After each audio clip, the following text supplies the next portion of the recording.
Hello, everybody. I'm James Diboe, your host on Discovering on the Big Condo Online, and we're finishing off season one. This is a special edition, a special slideshow to finish off, and we're going to be showing you a lot of pictures around the world. We're going to see a lot of tribes, we're going to see indigenous peoples, and we're going to see a lot of structures, ancient monuments.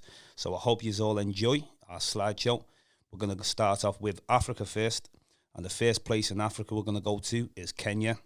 So we're going to start off with Kenya, and as I begin with the first slide, as you can see, this is the soon-to-be chief. This is 2018 when I was there. The soon-to-be chief, and this is a great man. The chief basically has a lot of the knowledge. People have to listen to the chief when he gives the orders. A lot of people usually vote for the chief. That's usually how it works. And the chief here, he was just an amazing Maasai warrior. And Maasai, they used to fight with lions. They're so amazing. And they came into Kenya around 3000 BC, and they basically replaced the Khoisan. The Khoisan were the oldest tribes, and then later on you had the Bantu peoples coming in. But anyway, the Maasai, they are the warriors, one of the strongest warriors of Africa. And we're going to go to the next slide to show the mother, who is the chief of the tribe. Now, as we go to the next slide, I didn't know at one time women could actually be chiefs.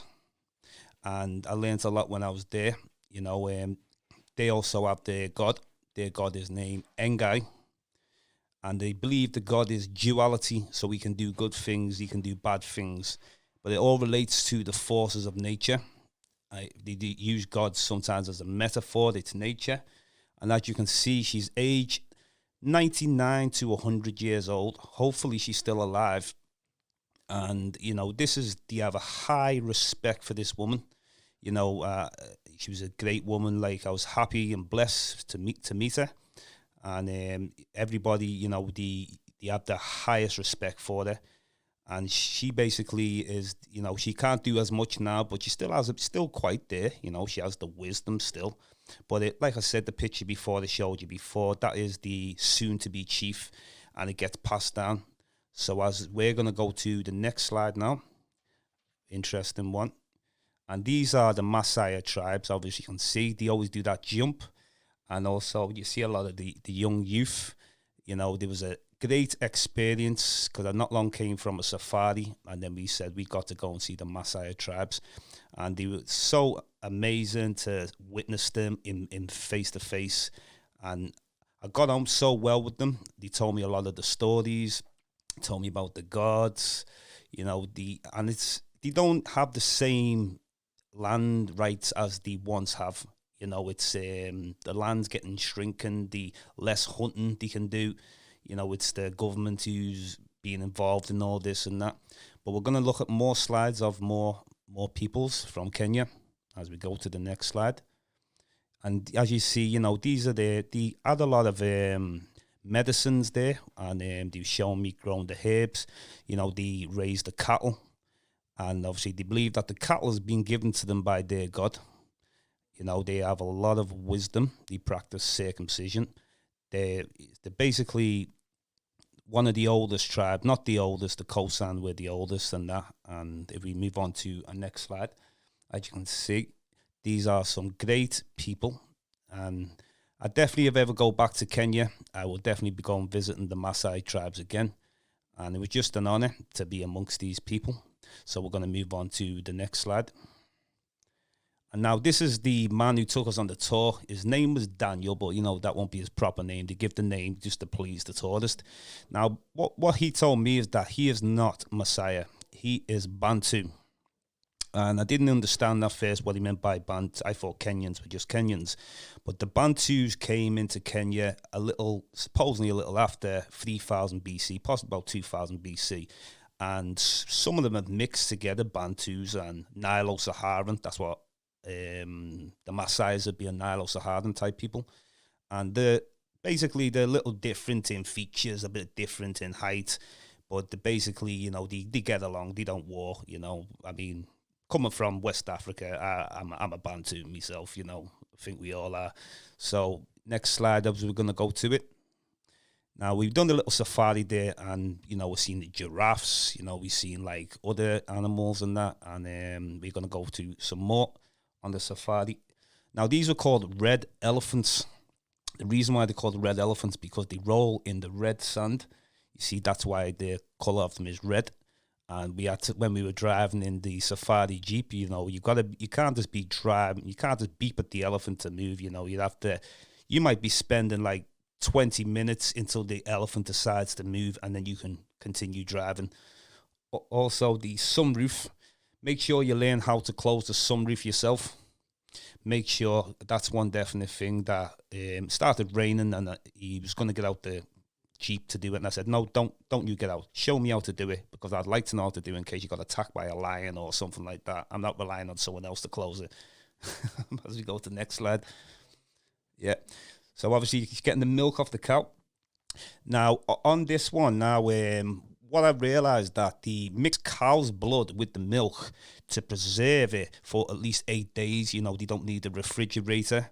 And I thought that was amazing. I didn't actually drink on the cow's blood, but it was very unusual, because, we're used to refrigerators. We keep any milk out, it's going stale after like so many, at least a day, So I was just amazed to witness that. It taught me something. And as we go to the next one as well. Zebras, it was lovely to see zebras, one of my favourite animals. And, we didn't get to see no lions or nothing like that. I was hoping to see cheetahs and that, but I was just happy to witness some of the animals that we've seen.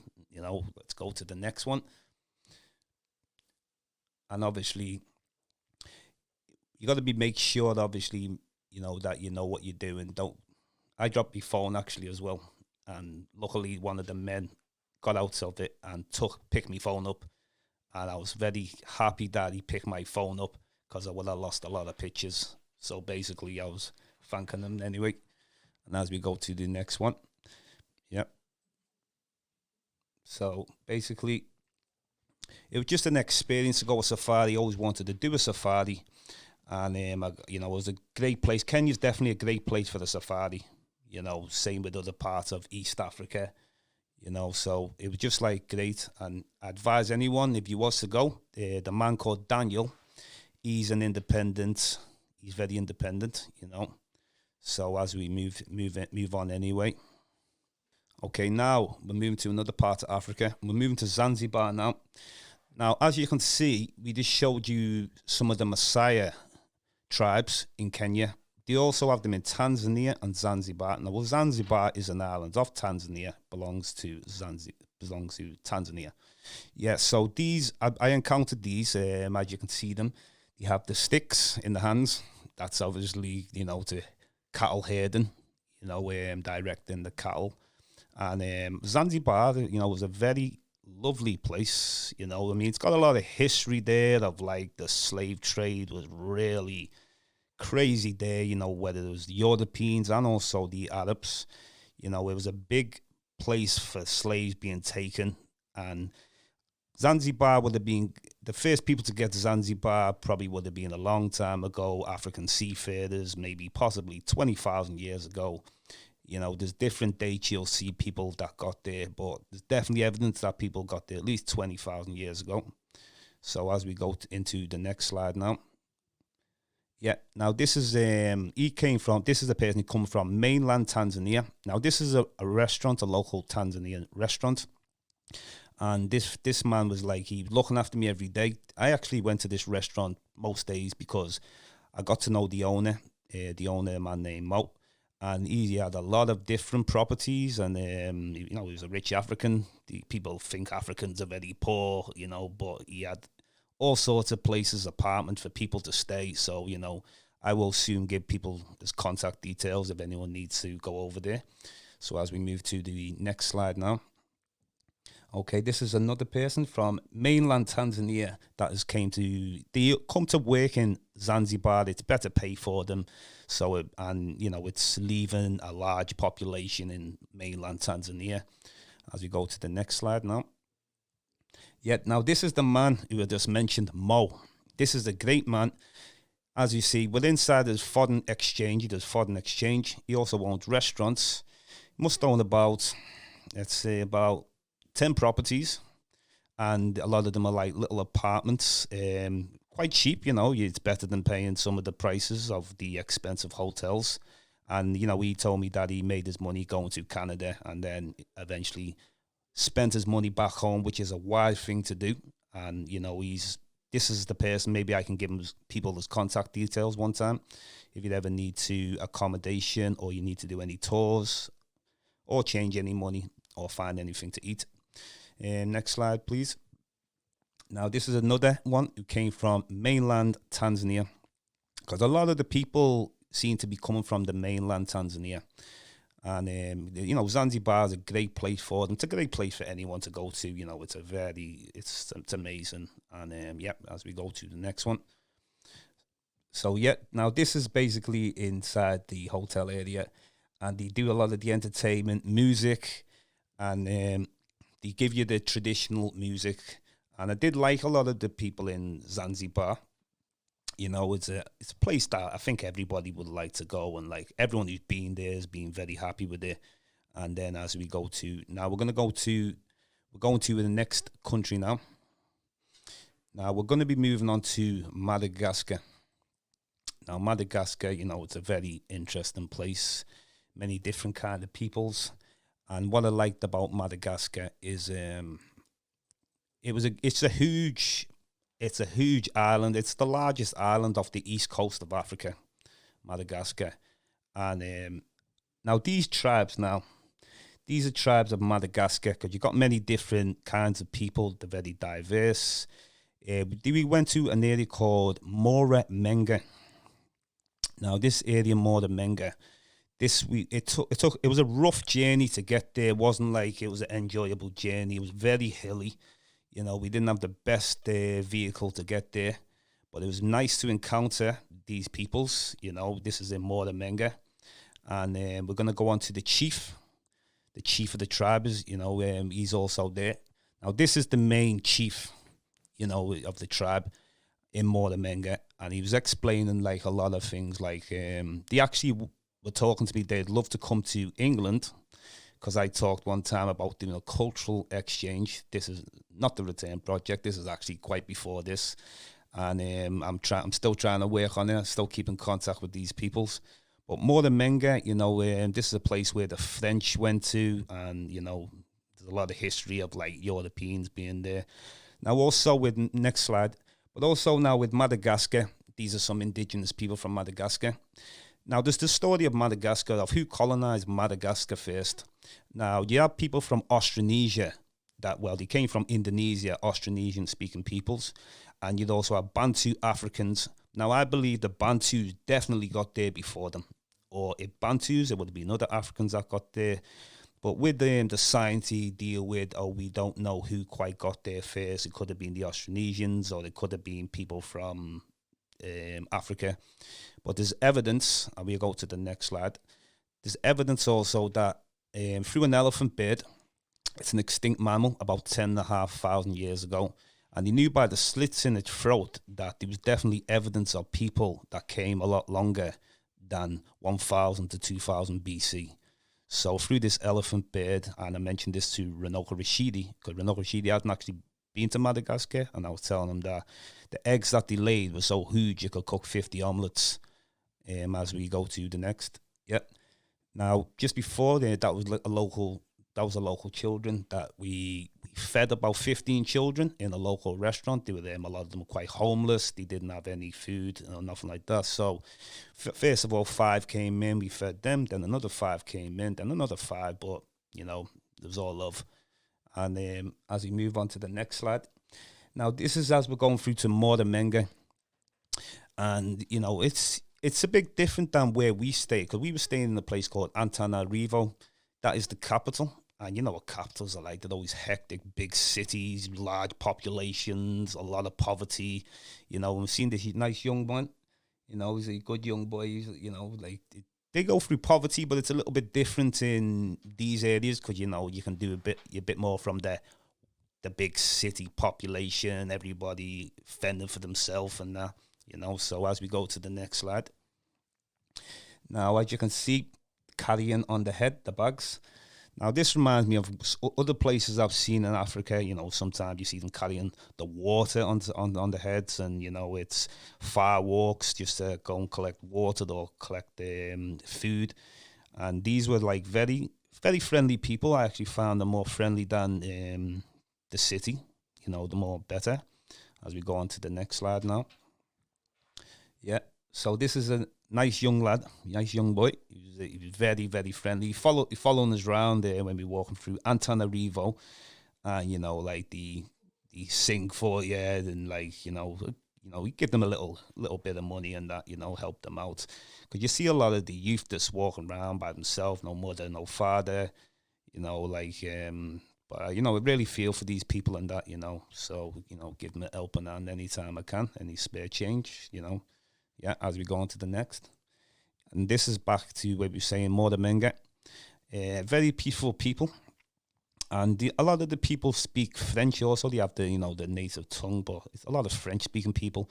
How I had to get by with a lot of them, luckily I had my phone with me when I was doing the, you know, the translating on the internet. So we had to translate a lot of words, but, you know, we got by just fine through that. And as we're going into the next one, yeah, but but it was definitely great, and we're going to move to Gambia now. You know, we're going to go to West Africa. We've just been into East Africa. We just dealt with Zanzibar. We've dealt with Madagascar, and then we've dealt with Kenya. So now we're going to be moving into West Africa, which is Gambia. And Gambia, you know, a lot of history there. Now, this is the chief in Gambia. Now, we left the Banjul Beach area. We left Banjul Beach, and then we went to about 3-hour drive. And then this is the chief Jana, his name was. And it was very nice to meet him. Like, so if you were staying into the village areas in Gambia, he's definitely a person you would definitely want to know. You know, maybe you need to know things. Maybe you had a few problems with, I don't know, any local people. You know, he's the chief of that area. He will take care of things anyway. But great man, you know. And then as we're going to go into more slides. Yeah. Now this is the area where the beach is, where it's a fish market. Now in this fish market, this is where we picked up the food, because we had some local people take us to their home to cook for us. And we ate all sorts of food, like, you know, we get all the vegetables there, lovely fish, and this is, you know, some nice Gambian peoples. And we're going to go on to some more slides. Yeah. But Gambia is definitely a place where, you know, maybe you've never been to Africa before, and it's a good place to start with in West Africa. Now, this is way out of the tourist zone, and just like how I like it. I like mixing with the real people all the time, and you know, getting to meet the true traditional peoples. You know, I'm just about being myself, and I'm about learning them, and I embrace and see myself. You know, I'm an African, so, and they pick up your spirit. They always pick up my spirit anywhere I go, and you know, yeah, I can see you one of us. You know what I'm saying? So yeah, as we go on more. So this now is where we went to the fish market. These are barracudas.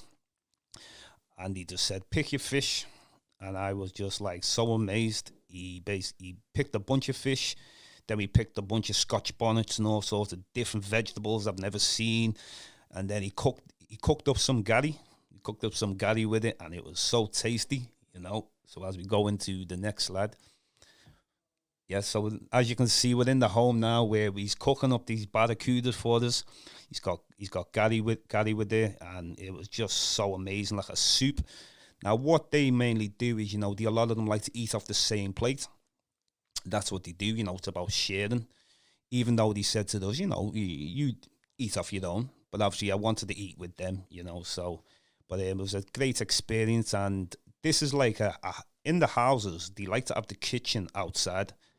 You know, and also it's like pets. They don't like dogs inside the house. They like, you know, pets have got to be outside. You know, it's cleanliness, and you know, so I learn a lot of things about them. You know, so, and as we go on to the next slide. Now this is a lot of the traditional Gambian peoples. Mandinkas is like one of the main tribes. Now, Mandinkas it's not just Gambia. You could even add them in Mali, Guinea, a lot of these other areas in West Africa, because at one time, Gambia's been shrunk. It was part of the Malian Empire at one time.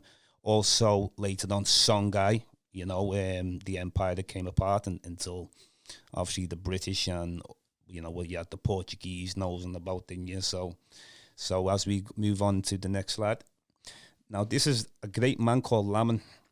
He educates me a bit about, this is when the Kunta Kinte, the Roots tour, when we went down to, Roots, what you're seeing as a youth, Kunta Kinte, and this is like what we got told in school. You were slaves and you didn't have no civilization. But he explained a lot about the slave trade, but he also explained a lot what was before that, about, the part of the Songhai Empire, part of the, like Mansa Musa times and the Malian Empire.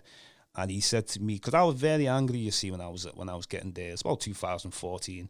But the fact he said to me, we have a lot more of a history than that. Don't just, contain yourself to all the anger.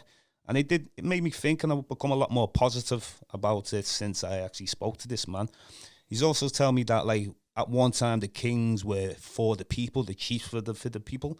But sometimes, like, down the line, that they got divided up, and, it can be greed in the end. That can happen with anybody anyway, So, yeah. And as we're going on to the next, these are some of their traditional dances, put on entertainment for us. Really enjoyed watching them. And then, obviously, we're going to the next country now. Now, we're going into another part of Africa, but maybe people might not see this as Africa, Mauritius. We're going to Mauritius. Now, Mauritius is Africa. Now, the migration into Mauritius is, it's back to the story of, well, the Portuguese got there first. No, they didn't. Then I looked and seen the Arabs got there first. Then I seen the Moors. That's why the name Mauritius. It became after the Moors. Now, the Moors, obviously, you're aware of, like, some people contain the Moors from 711 AD. Went across like North Africa. Some believe that they came from Yemen, Saudi Arabia, but you'd also had people, Moors is an older word than the 711. The Greco-Roman times, they considered black people of Africa Moors, the times of the Carthaginians, Hannibal, and all these peoples and that. So these are Afro-Mauritians now. Now, probably majority of them would have been brought over in the slave trade. Whether it was by the Dutch, at the times, and then also you had French there as well. Some people speak Mauritius, and then you have the English. So there's a lot of history, and a lot of them would tell me about stories of the French warring with the English, and the French were hiding, and then later on they were able to stay, But yeah, so we have Afro-Mauritians, and then as we move on to the next slide, more African traditional dances. Playing the drums. So even though like they've been brought over to Mauritius, they still carry on the traditions. And this is great to see African traditions anywhere in the world that we go. As we move on to the next one. Now, these are some female African Mauritians. They've been there probably since the 1600s times, possibly. Some could have been the 1500s. But there's different dates and that. But it was amazing to see the traditional dances. And as we move to the next slide, definitely like well worth it. Lovely place, Mauritius. Very nice people, and also you'd have people from India that are there, the indentured labourers that were brought over in the 1800s. The same way they were taken to the Fiji Islands. Also, they were taken to Trinidad. A place where I've got roots to too. So Mauritius is definitely a lovely place, but it's important to know the history. Mauritius after the Moors. So now we're going to go to the next place now. We've done Africa now. Now we're going to be moving into Asia now. Now Asia, I've been a lot of places in Asia. And, there's an African presence still there in Malaysia. Well, actually, we're going to Sri Lanka first. That's one to be the first places. Now, Sri Lanka, you get people called the Veda tribes there. Some say Veda and Veda, and they have a long history there. The first people to go into places like Sri Lanka, India, would be people like Andamese type people, the Negrito, they call them that in Southeast Asia. Then the second wave would have been, as we're looking at now, these would be the second wave. These are the Vedas, the Veda people. Now, the Vedas, they're similar to the Aboriginal Australians, because with Australia, you had like, it's not just one wave just went into there. You had like the Africoid-looking people that first went through Asia into Australia. Then you'll get a second wave of the Veda people, like as we're seeing, you know, like looser hair, you know, like still like dark skin, broad features.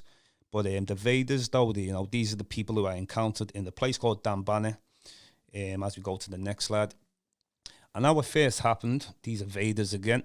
Our first that in Sri Lanka, I'm very good at communicating with people. I spoke to a shopkeeper who works in Liverpool 8, and he said, I'm going to Sri Lanka because I want to see some tribes. He said, his brother, I can link up with his brother and he can take care of me. So I went to Colombo first, got there about 12 in the night, picks me up, and then he takes me way up to a place called Kurunagala. This is like a 3-hour drive. It was just pitch black, no light, bushes everywhere. It was a crazy journey because I never actually met these people and that. But we get to a place and it was too late to stay into the village area. You can't check into the village. So the next day he took me to stay in the village. Then we moved to a place called Dambana. He said, we're going to go on a 7-hour drive. This is 3 different buses to get there. And the Vedas, you know, they have the similar problems like I was telling you about the Maasai tribes. Like the areas where they hunt is just shrinking. It's tough. It's survival where they are now. You know, as we're going to go on to the next slide. And the person obviously who like took me over there, as you see. Now this young boy that's with them, he was a singer. He was a great singer. That's all he liked doing, singing all day. And a lot of the Vedas, you know, like they're just, you know, they're living like, it's getting tough for them. They don't want to just be brought into modern life. And, you know, it doesn't really work for them and that, you know. And we're going to go into the next slide. Yeah, so this is like, as you can see now, this is they look very like black people pretty much anyway when I look at the Sri Lankans. You know, this is like a lady who worked like in a little shop. And anyone I seen very Africoid looking, I'm going to have to talk to them, you know, like find out a bit of the history. And they always tell me, oh, yeah, there's plenty of us here. Yeah, you might not see us and that, you know. But I was really happy, you know, when I encounter them because I feel like the work that I'm into is working when I find the secluded people. I know you'd have a lot of Tamils there and, you know, different people come from South India. But I'm always looking for the oldest people. And I feel my work is always working when I encounter these people. So I'll be going to the next slides now. Now, this is the large Buddha statue. I was told by a lot of people there that it's the biggest Buddha statue in Asia, sitting down Buddha made of rock. Now, it's not an old Buddha statue. It's only been built in the last maybe 10 to 15 years. Now, it's the second biggest, but now it's the biggest because the original biggest was the one in Afghanistan that got blown up, I don't know how long ago. So now that's took the throne, and that's supposedly the oldest sitting down Buddha that's carved with rock. So as we go to the next slide. Now, we got a more of a clear picture of the Buddha. And there's a rule when they tell you, take your shoes off when you're walking towards the Buddha and make sure you stand in a particular way. You can't stand with, you know, like your total back to the Buddha. You'd have to stand a bit on an angle and, you know, like it's a bit like respect for the Buddhas like that. But I was around a lot of Buddhas. It's predominantly Buddhism, the country and that, you know, as we go into the next slide. Predominantly Buddhist country. And I got to mix with the Buddhas, the people who have stayed with the Buddhas and, you know, and I just loved it, like mixing with the peoples and that. So now we're going to be moving to Vietnam. This is the place now, Vietnam. Now Vietnam, you know, this is a place where I'm trying to find the earliest peoples. Like we're going to go a bit into Southeast Asia. We're going more around them type of countries. So Vietnam, these are people called the Hamong Tribe. Now the Hamong, they weren't the friendliest people. They wasn't the friendliest people at all. Now, the reason why I find that the oldest people are always the friendliest. Now, the Hamong peoples, they came from south of China about maybe 2,000 years ago. But if you trace the history back, you'll know that there was a Chinese invasion that came into Vietnam. They conquered the Vietnamese about 2,000 years ago. So the original people would have looked like some of the people I'm going to be showing you soon. A lot of the people that they call Negrito type, Africoid looking peoples. So we're going to move on to the next slide. Now, these are some of the homes of the Hamong. You know, it was very cold up there because this is like real high mountainous areas in there.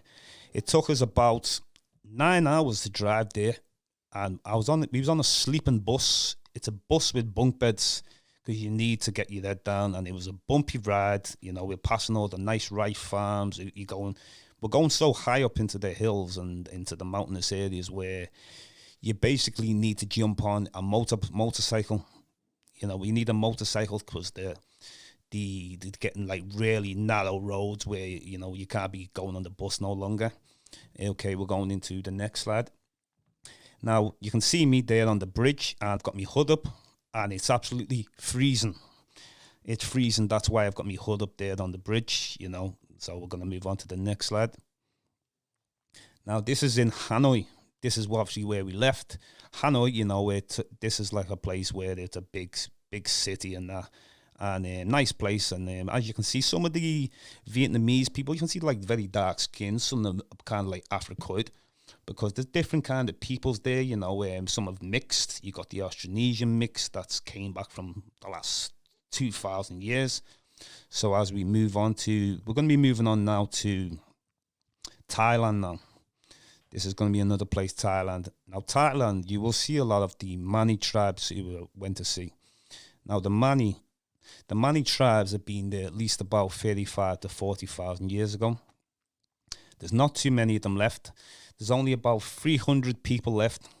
300 people of the Manis. And I feel really for these peoples and that, you know. As you can see, this is the chief. You know, I was sitting inside the huts. You know, we're going to go into the next slide.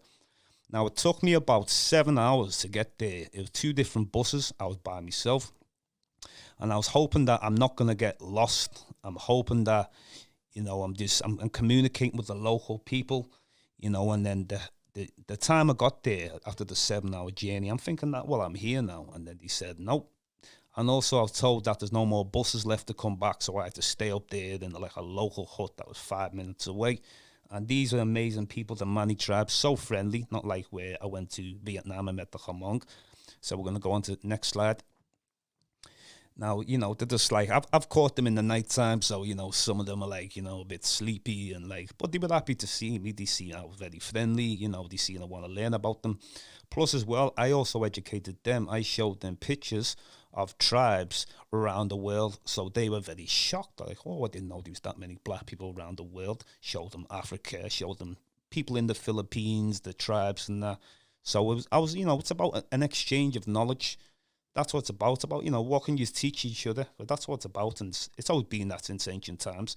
So I was going to go on to the next slide. Now, we're looking into the huts now, kind of like bamboo-type huts, you know. Some of them are made of leaves as well on top of it. And they use the blowpipe. The blowpipe is what they use to kill the prey. You know, they have tigers in these places. They got snakes in these places. So we had torches in there, you know, with the, you know, because it was late there, so I had to meet up with like a ranger, and then the ranger basically said, we're going to give you the torch and be very careful, watch your feet, you know, watch your steps. So as we're going to go on to the next slide now, you know, it's a very dark picture, this one, so we're going to obviously move to the next one. Yeah, and it was just amazing to see, you know, you can't just go in there, especially in the middle of the night, you know. That's why I've got my torch there, you know. They're very boss people to encounter, very spiritual people, nature, spiritual connections. Soon as you get in there, you know, it's like you just can see into one another, you know. And like you know, these people, like they're considered as nomadic, so obviously they've got to move because of, you know, sometimes you get heavy rains in these places and that, you know. So obviously they move from place to place. Plus as well, they were in areas that was a lot more closer. Now that they've had to move up, because at one time in about the 70s, you had the Communism War. I don't know if it was about 1977 or 78 or something. And you had the guerrillas who were at war with the the Thai government. So a lot of these people would use a lot of the Mani places as a base, and sometimes the Mani places will be getting, bombed, and so they've had to like move to more of a secluded area. This is a place called like around Sakaya. They have to move from Patalung. Yeah, so as we go into the next slide, more beautiful pictures of the Mani. Mani been there, like I say, about 35,000 years, and it's due to the similar problem. They're related to the Orange Asli in Malaysia, and they're related to similar to people of the Andaman Islands and that. But they're being absorbed, you see. They've been getting absorbed. They've been at war, these people, for the last, 2,000 years. It's the Austronesian expansion, a Mongoloid expansion, and this is still going on to this day, you see. Like, you can look in, like, places like Papua New Guinea, West Papua, they're being attacked by the Indonesians, and people don't really know too much about the wars with the Mongoloid and the indigenous black people of Asia. But this same story goes back to ancient America, but, we'll talk about that soon. So we're going to go into the next slide. So as you can see, I'm just making sure, I'm just so excited. I ate with these people as well, they were giving me, like, potatoes, vegetables, and didn't actually eat meat with them, which I was happy. So I had to stay over there, and then, I got the bus back the next day. It's a long journey, but the Mani, though, there was definitely amazing, Even Ranoka Rashidi told me that, he didn't actually visit the Mani himself, or the Etta, or the Aslis in Malaysia. So he was, like, giving me total prop for that, and I really respect him for that. So now we're going to be moving into... We're moving into, is it Indonesia or the Philippines we're going to go to now? And now, there's a lot of these related groups in different places and that, so we're going to be looking at the Etta in the Philippines, and you'll also have them now we're in Indonesia now. Now, what we were looking for in Indonesia, I was there with my cousin Daniel. And what we were trying to do is we were trying to find, we were giving each other points. We see if we can find the most Africoid-looking people. So when we encountered these, we were having a good chat with them, and he said that, we're just the same as yous, and, we've been here forever, and I was happy to hear that, because, a lot of the people there you might see, look a bit different. There's a lot of dark-skinned people, but, you get, the Mongoloid type look, that have mixed with other Asians in the past and that. But black people have been getting conquered in Asia for a long time. We heard the story of the transatlantic slave trade and stuff, but people have to know how black people have had in Asia. It's terrible, so let's go on to the next slide. Now, this is my cousin Daniel, who I travelled with. We went to Malaysia and Indonesia, and it was amazing, great experiences for us both. Daniel, he's a great person anyway. And I opened his eyes because he didn't really travel too much in that, and he changed his life when he came there. And we're looking for some indigenous Indonesian type peoples, which we encountered. So great. So as we go on to the next slide now. Now, this is a man called Rudy, a great man who toured us around. We keep the same driver. Once we find a guy who's loyal and, he doesn't want to rip you off, he was hanging out with us all day. So Rudy's definitely a guy, if I ever went back to Indonesia, we would definitely have him to take us around, because he's a great guy. And that's what it's about, finding the great guy. It's not just about finding a guide, it's the great guide. Next slide now, as we go to. Now, this is a white tiger. I had to take this picture because, you don't see too many of these in the world, and that, I think they're becoming extinct, so I was just happy to see that one, so I had to take that picture. So now we're going to move to Malaysia now. We're going to be moving to Malaysia. Now, with Malaysia, I went there with Daniel, just like who showed you then, my cousin. And we want to see, I explained to him, we're going to be going to see the Orange Asli tribes in Malaysia. And as you can see, the Orange Asli, they are similar to people, like we said, the Mani tribe. In Thailand, you have a similar related group in the Philippines, the Etta. Now, these have been there at least about 40,000 years. And it's the same story with these peoples of being conquered from ancient times. And then obviously later you had the Portuguese coming there, and like the Spanish in the path, calling them names like Negritos, and well, you know how the Spanish were back then anyway. Yeah, let's go on to the next slide. Now it was just great to like encounter these peoples. This is one of my first tours in Asia, visiting tribes in Asia, and it was just amazing to see them. And it's like, there's nothing like that real feeling. Like, there might have been some other people on the tour there who didn't have the same passion as I did. I was going up there, I wanted to meet the chiefs, meeting other tribal peoples. We're going to go more slides now. The next slide. Yeah, so as you can see now, very Africoid. You have afros, they have like, look at the amazing huts that they have. Also as well, they kind of get absorbed a little bit. Some of them, into the Malaysian government. They kind of like work alongside them and supply them. But one thing about these tribes, if they're going to take anything off you, they like to give back. They don't like, it's not like a one-way thing, So we're going to go into more slides. Now this is the blowpipe, or some say the blowgun. This is how they kill the prey, whether it's tigers, monkeys, whatever they find. That's what they're going to be hunting. They also bury the dead, some of them in the trees. They lived in there for so long and have to leave the bodies before they actually bury them. And I was very surprised, that they said that. I said, won't the tigers eat them? They said, no, they must do something to the body to keep animals away and that. So we're going to go on to the next slide. Now, if you look at this rainforest, absolutely amazing. It was so great there. I could taste the air. When you can taste beautiful air, and I've never actually been somewhere where you can taste the air.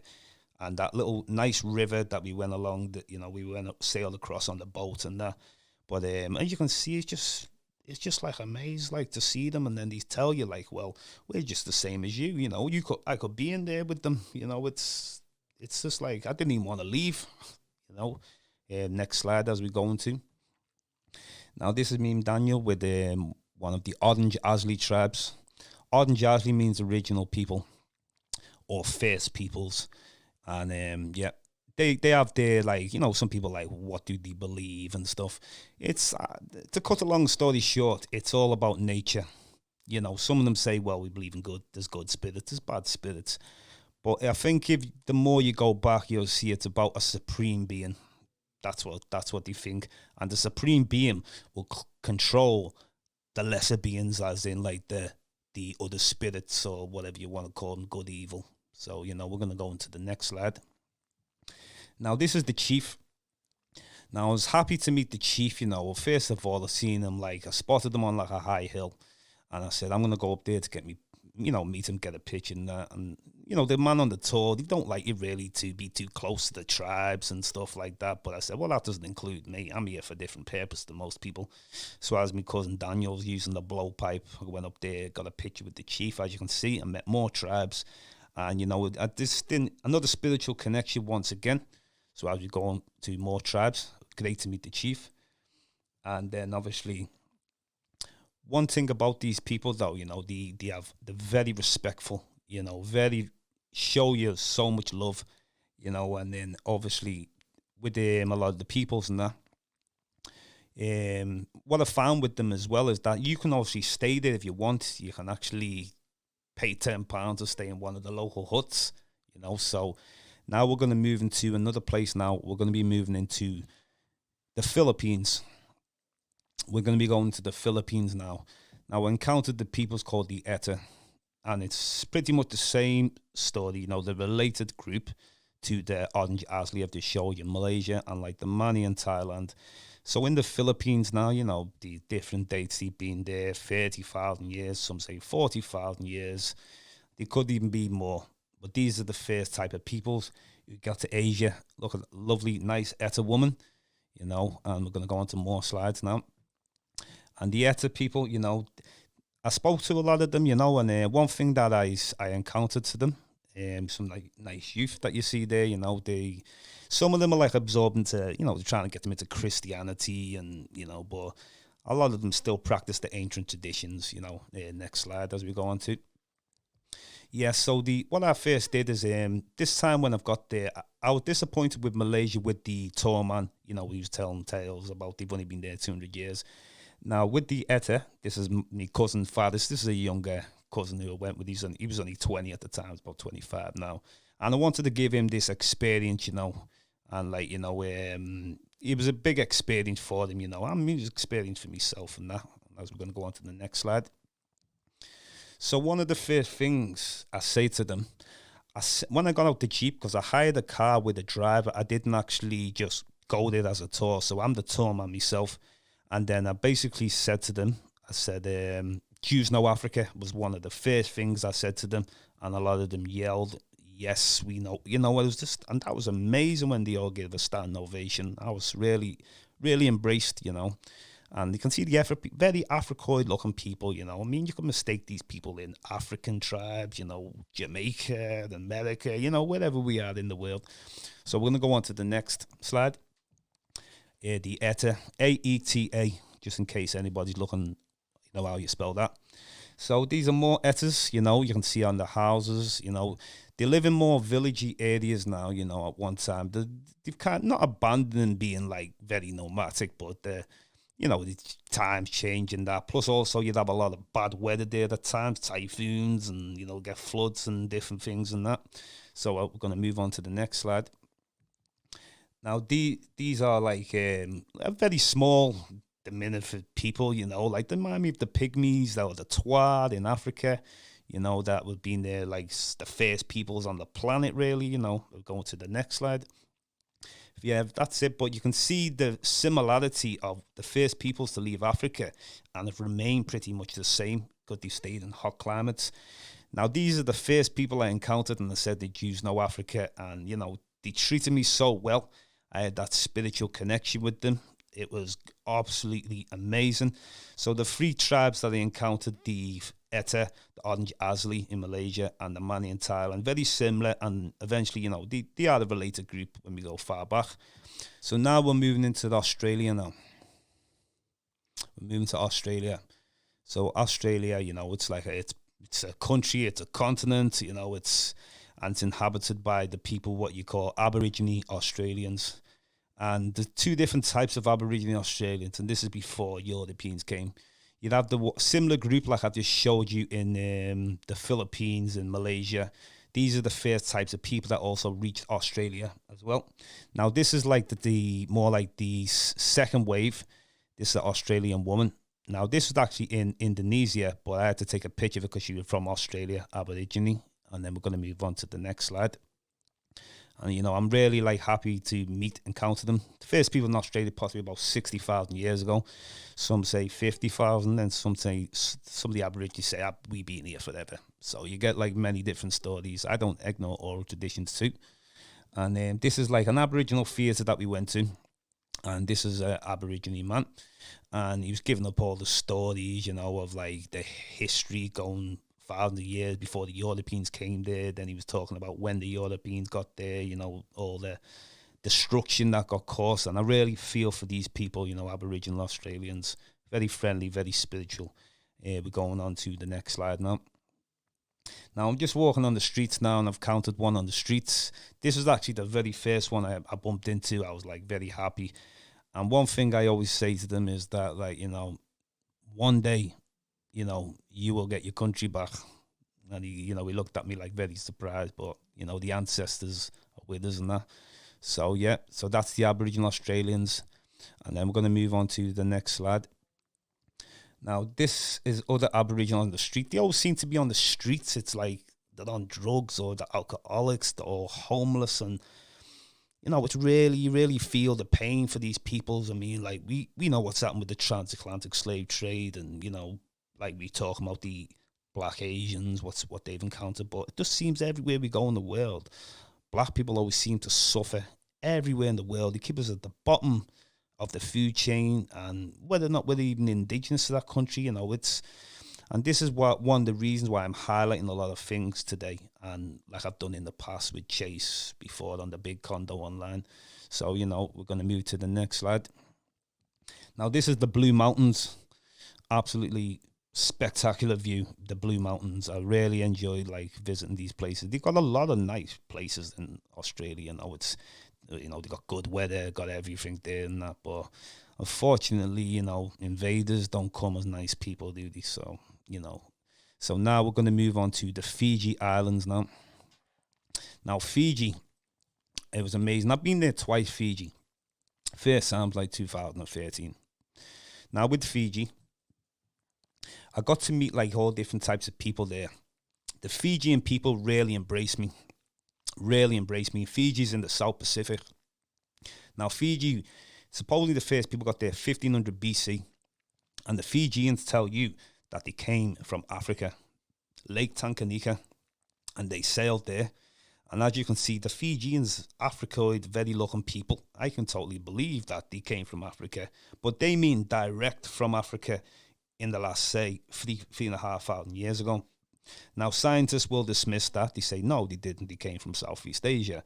But, I won't ignore the oral traditions. And we're going to move on to the next slide. Now, you can see a lot of the women have afros there. And the afros are considered as beauty. It's not like they need to straighten the hair and, change anything about them. These people are really proud of who they are. Very proud people. And I was happy to encounter the Fijian people. And as we're going to move on to the next slide. Now, I got to meet like different types of people there, and like they took me all sorts of places. Now, this is a good friend of mine. I still keep in touch with him. Sayatola Kame. Excellent man. He connected with me good. Took me to places to eat lunch, like in people's houses, Fijians. He takes care of me anytime I've been there twice. So big up to Sayatola.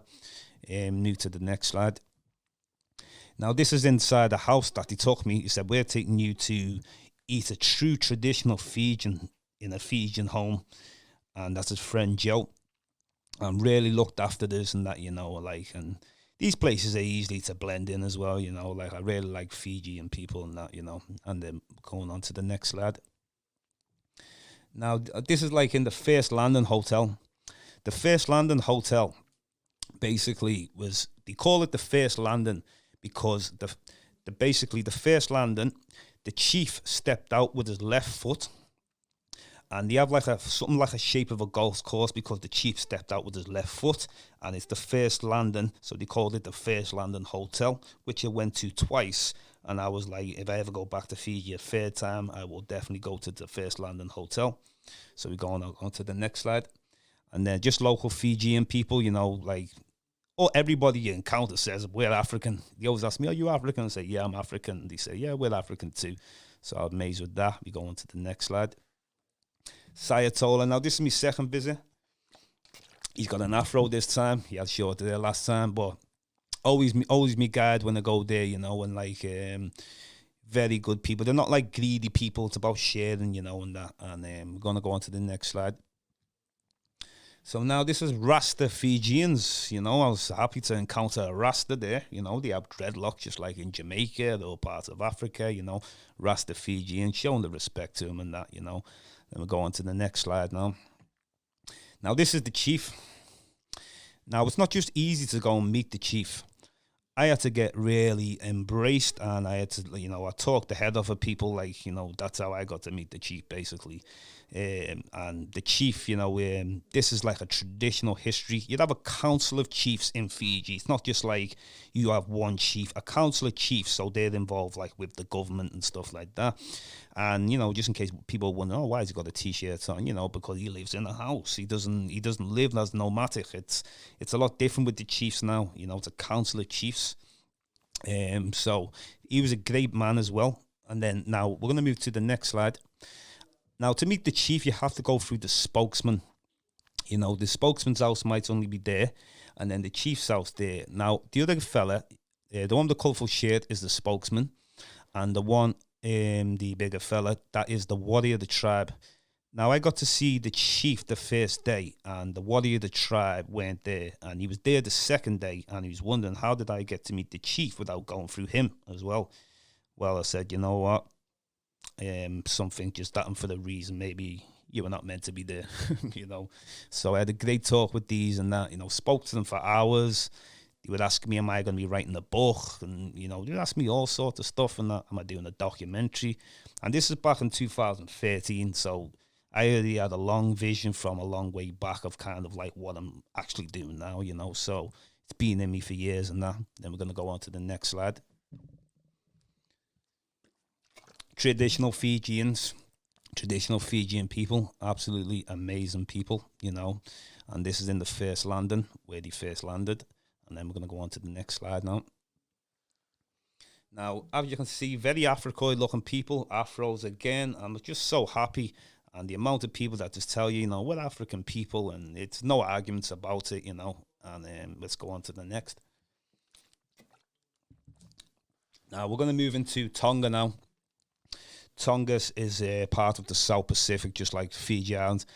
Now, Fiji is considered as Melanesia, and that's due to the dark skin Melanesian, like it goes from Papua New Guinea, New Caledonia, Vanuatu, and then Fiji. Now, when you get into Tonga now, it's considered as Polynesia. You know, even though it's like, and they consider New Zealand's in Polynesia, Hawaii's Polynesia, and then also you'd have the other island chain, Micronesia. So with Tonga, these are some of the local Tongan people.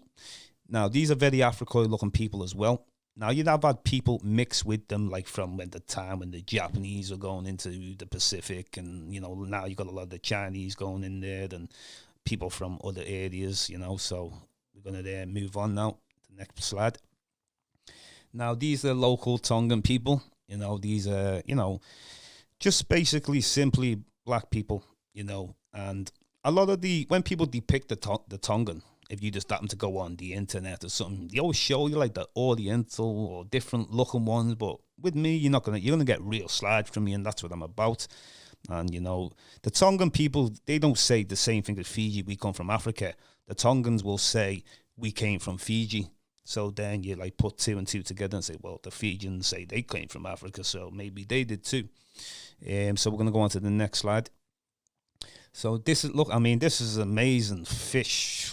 The taste, so tasty as well. And I'm staying in a local hostel with a man named Motti who owns it. You know, he owns all the property, he makes his own alcohol. And it was great to mix with these people, you know, and just to eat the food and everything fresh, and, you know, it was absolutely amazing. And then we're going on to the next slide. So now, this is a man from Vanuatu, Melanesia. So I had to, you know, I got talking to different peoples when I'm there and that. So I was happy to encounter the people from Vanuatu, you know, so that was excellent as well. So we're going to move on to the next slide. This is a Tongan. This is the nephew of the owner of the guest house, Motti. And, you know, these are all looking after us. They're very respectful, you know, looked after me, you know, treated me good. You know, as you see, he's a big, huge guy, you know. So, yeah, next slide. Yeah, so now this is Motti. He owns a guest house. Very friendly, you know, and I still keep in touch with these people, you know. They're great people, the Tongans, you know, just like the Fijians and that. So we're going to move on to the next slide now. So now, this is like, you know, it's very green Tonga. We're just passing all these beautiful fruits, you know, we're just passing all these different peoples and that. And it's not really a tourist area. A lot of people like thought I was you're either a backpacker or you're there on research. That's what most people are asking me and that, you know. So we're going to go on to the next slide. Tongan people, you know, like I say, I bonded with these people, you know. You can see sometimes just by a picture there's 1,000 words when you bond with someone and that, you know. And it's the exchange of knowledge going back and forth again, you know. So that's it. So we're going to go on to the next slide. Yeah, there's local Tongans, and I just jumped out of the ride on the end, and a lot of the tall women say, "Oh, well, you know, be careful, they might," you know. I said, "Don't worry about that." I just got talking to them now. Next slide as we come up. Now, this is the Stonehenge. It was absolutely amazing. You know, we have a Stonehenge in England and stuff and that. Now, the Stonehenge, this is around about the 12th century AD's times and that. Now, this is where the kings, you know, they felt like it's good luck to be around here. The chiefs, they also believed if you stood in there, they'd protect you from assassination attempts. because they were at like war at one time with like sometimes people from Samoa, or even like there was time when the Fijians, they had problems before than that. So just to see this monument, and it's eroded, obviously, you know, it probably didn't look exactly like that in the ancient times and that. But I was just amazing to see this thing, and like, you know, it's very, very spiritual and that, you know. And then we're going to move on to the next slide. Now, this is a good look stone. This is like, it was just like, you know, you're supposed to touch it and it's considered as good luck. And, you know, I'm always happy to, you know, take part in any, what people can want to call it, mystic, whatever. But, you know, I'm willing to take part in that as we're going on to the next slide. So now this is the 3-step pyramid. The way that pyramids everywhere, a 3-step pyramid. And, you know, this is a place where, like, you know, it's kind of like a burial, you know, for the kings in ancient times and that, like. But so it was important to me to visit these ancient monuments and that, you know, just happy to encounter them in Tonga. So we're gonna so now we're gonna move into Hawaii now. So Hawaii was like a great place, you know, and a lot of the old Hawaiian pictures, they were depicted as you see a lot of like the Hawaiian queen was depicted as a black woman, but obviously nowadays it's a lot of the Hawaiians are like the minority, the being absorbed into peoples, like different peoples in that area, people from Asia, you know, whether it's the Philippines, China, Japan, and also you got people from America and, you know, different places. So they are the minority, the Hawaiian peoples, and that. This is a big Samoan that I met on there and that. So we're going to go on to the next slide. Yeah, so I counted all Samoan peoples and people from other parts of the Pacific that just going through the seas. That's me just posing there, whatever. And then we're going to go on to the next slide. And then this is just like, you know, just chilling out. That's where I bought my shirt from, Hawaii there, you know. Looking like crazy person there, but next slide. Yeah, this is a native Hawaiian that I encountered, and, you know, we just clicked so well, the native peoples and that. We're going to go on to the next slide. This was a man from Samoa. He was happy to, you know, we had great conversations and exchange and that, you know. So Hawaii is definitely a place that I really enjoyed and that, you know. And so we're going to go to Micronesia now. And then in Micronesia, this is like the area that I went to called Guam. Now, in places like Guam, a lot of people are saying to me, like, you see, like, it's hard to find too many of the indigenous peoples in Guam, because in Guam, it's like a lot of these people call themselves Chamorros out there. And Chamorros is the mixture of the Spanish and the indigenous populations, you know, from when the Europeans first got there. But a lot of the Micronesians, you know, these are just like clearly black people, as you can see, you know, very big people. A lot of these come from the islands of like Palau and other places like that. So as we go on to the next slide, very Africoid looking people. Another Micronesian, you know, we were going out. These were taking us a lot of places and that.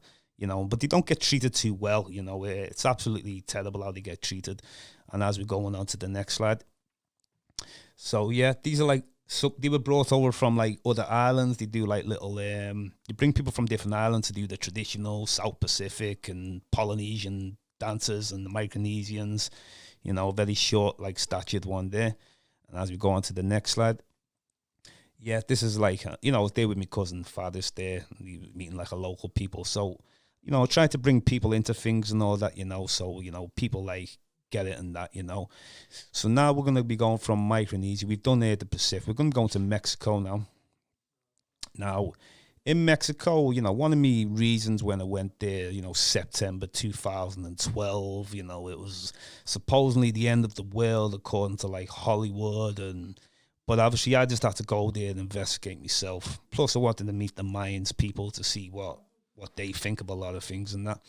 And he said it's not the end of the world, it's the end of a cycle, you know, like a new beginning, you know. So it was interesting to encounter the Mayan people, which, you know, a lot of the Olmecs preceded them. And as you can see, some of these amazing monuments in Chichen Itza and Tulum, different places. I'll go on to the next slide. And I met like the Mayan peoples, and I was just happy and relieved to meet some of these peoples. And you can see these, you know, these massive monuments, and it was just like great to see them and that, you know, as we move to the next slide. You know, and I did enjoy, you know, Mexico and that.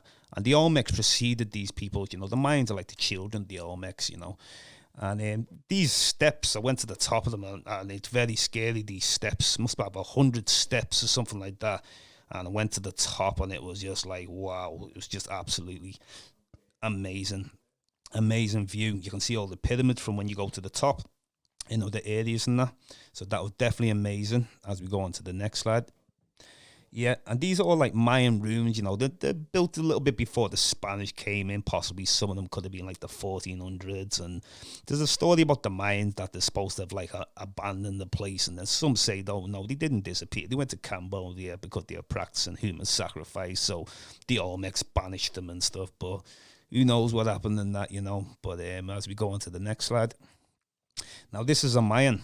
I was really happy to encounter the Mayans because you're watching movies like Apocalypto and, you see the ancient native type peoples. But I was happy to encounter them. And, it's definitely great to meet the Mayans and that, And going to the next slide. Now, these are just some Mayan people. I was happy to just meet some of the local Mayan people, just to see what they like, see what they think. And, I just love meeting indigenous peoples and that, from way back and that. Yeah, and then we go on to the next one. Now, these are just local Mayans people, and a lot of them, they will speak Spanish, but they also speak their native tongue too, So that's Mexico. So, and then we're going to move into Dominican Republic now. Dominican Republic, it's a Spanish-speaking place, and obviously I was looking for indigenous peoples in the Dominican Republic, but I was told that there is no indigenous peoples left. This is what people are telling me, so I'm a bit disappointed in that. There's no indigenous peoples left. I don't want to be hearing that. So then I was happy to... what you get is people, you kind of like get mixtures of people, like African, Spanish, and Native American. Some of them are a mixture of all three, There's me. I took me little cousin away fathers again. As we go on to the next slide. The Dominicans, I just like blend in with the peoples. I always click with the people, go out. They took us out for drinks. They were really like nice peoples, Plus as well, it used to be a part. Haiti is on the same island, but it's just like these... don't see each other one and the same anymore, it's a shame that. As we move to the next slide. Yeah, so, we just go out with them and you have a good drink with them and, they're just like brothers, aren't they, So as we move on to the next slide. So, but the Dominican people, I really enjoyed, mixing with these people and that, very good people and that. And then, obviously, we're going to go into Trinidad now. Trinidad. Now I've got ancestors of people from Trinidad, from my mother's side and that.